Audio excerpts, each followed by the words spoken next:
Iran retaliates and attacks Israel with hundreds of missiles. Explosions heard in Tel Aviv and Jerusalem.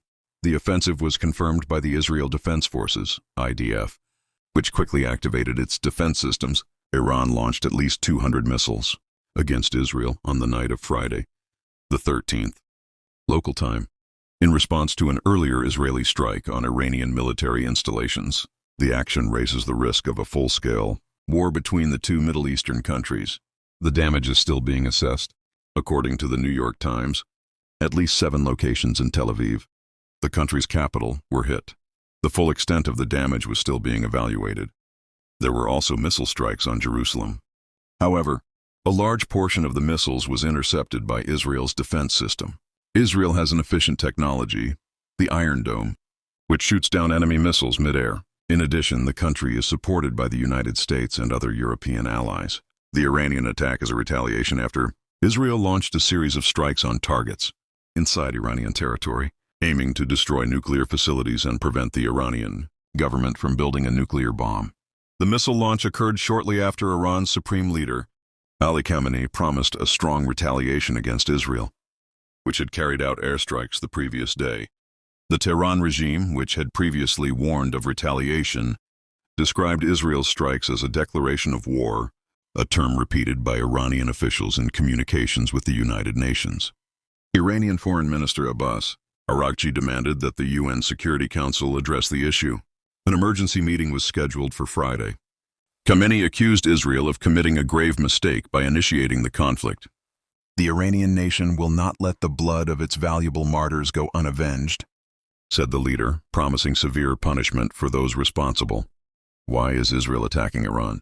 The two countries have been in a state of tension since the late 1970s, when Islamic revolutionaries took power in Iran and overthrew the previous regime, which had U.S. backing. The new Iranian government, led by Ayatollahs, began supporting groups fighting against Israel, such as Hezbollah in Lebanon and later Hamas in the Gaza Strip, among others. These groups advocate for the end of Israel, considering that the country was established on land that previously belonged to the Palestinians.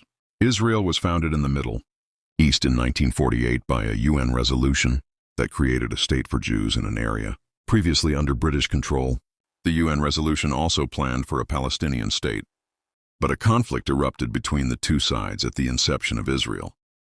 The parties disagreed on the proposed division, and Israeli forces ended up capturing more territory. In the decades that followed, there were several other conflicts between Israelis and Palestinians. The most recent began in October 2023, when Hamas terrorists invaded Israel and killed over 1,000 people. Israeli forces then launched a military operation in Gaza that destroyed over 70% of the region's infrastructure and cut off access to food. The operation is ongoing. In 2024, Israel launched a major operation to eliminate Hezbollah leaders using explosive drones. In response, Iran attacked Israel with a series of missiles, though nearly all were intercepted by Israel's advanced air defense system, known as the Golden Dome. Understanding Iran's nuclear issue, Israel and the U.S. accuse Iran of pursuing a nuclear bomb. Iran claims it is researching nuclear energy for peaceful purposes. One of the key differences between these uses is the level of uranium enrichment. Power plants use uranium enriched up to 5%. A bomb requires enrichment levels around 90%.